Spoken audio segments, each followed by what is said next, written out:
Today we're doing a quick video on how to thread your jazz machine, your Jazz 2 by Babylock. So first of all, we're going to open the lid, and we have our thread on the thread spool. We're going to grab our thread.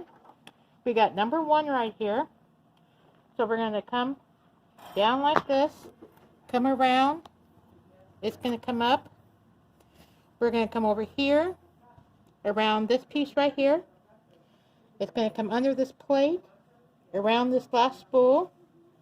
On the left side of this little doohickey, it's going to come down here on number 2. Back up to here. Need to make sure our take-up lever is up. Make sure your foot is up. We're going to come down, come around this guy, come around this guy. We're going to put our foot down.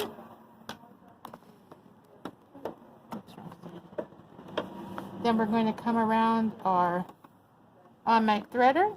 Just going to catch our thread. Remember, when you use an automatic threader, you hang on gently. You don't hang on tight.